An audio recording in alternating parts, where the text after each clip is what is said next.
Coucou tout le monde. Alors aujourd'hui, je vais vous présenter mon Draw My Life. Alors ça, c'est moi. Marie, Et ça, c'est... tu te rends compte que cette vidéo, c'est pour le concours? Euh... Pour notre PTA. Tu vas pas oublier ça? Non, vous inquiétez pas. Jamais j'oublierai ce genre de choses. Ouais. Bon bah, je recommence alors. Aujourd'hui, nous allons vous présenter notre Draw My Technological Project. Notre thème était les micro-organismes dans l'environnement. L'idée nous est venue de montrer un protocole expérimental d'observation d'une bactérie marine ayant un caractère spécial. Après de nombreuses recherches, nous avons trouvé une bactérie marine iridescente, Sciophaga lithica. Nous avons donc monté un protocole expérimental autour de cette bactérie. Ok, alors notre protocole se sépare en 3 parties. Je vais donc commencer par la première. On s'en doute. Merci. Bon, la première partie de notre TP concerne l'observation de l'iridescence. En effet, ce phénomène nous a beaucoup intéressés.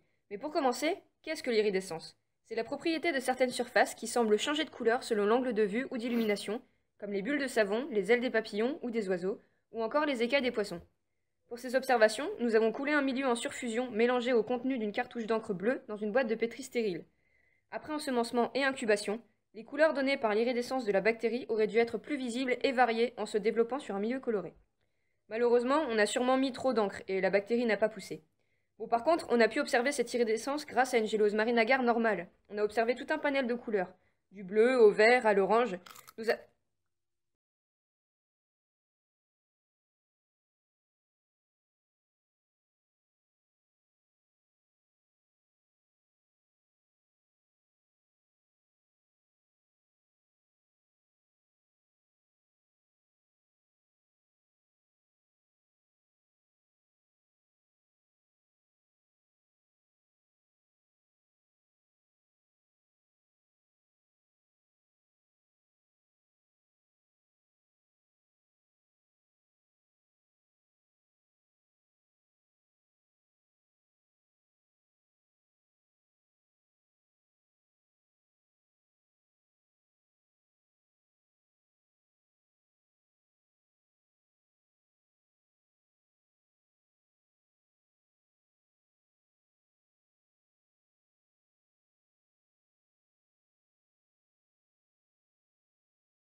Colonie ronde et régulière. À côté de ça, on a aussi réalisé un état frais. Et nous avions bien observé l'organisation des bactéries. Elles sont toutes alignées les unes à côté des autres, ce qui permet à la lumière de se refléter dessus. Bon, je peux parler moi? Calme. T'as passé la parole. Ouais, bon, alors, la dernière partie de notre TP nous vient du nom de la bactérie Sciophaga. Nous pouvons interpréter ce nom par cellule qui mange. En gros, Sciophaga lithica serait une bactérie bactériophage. Bon, ça a pas l'air terrible, mais comme ça, mais cette propriété n'a pas apparemment été vérifiée. Donc nous l'avons fait, pour cela, on a réalisé deux techniques. Pour la première, on a ensemencé deux boîtes marine agar par Cellulophaga et une autre bactérie, Vibrio natrigens, parce qu'on avait envie de changer. Alors pour la première boîte, on a réalisé deux stries perpendiculaires. Pour la deuxième, on a fait un tapis bactérien avec un écouvillon jusqu'à la moitié de la boîte et des stries parallèles sur l'autre moitié. Après incubation, sur les deux boîtes, Sciophaga lithica a très clairement pris le dessus sur Vibrio. C'est beaucoup plus développé et ne lui laisse aucune chance. La seconde technique n'a malheureusement pas fonctionné.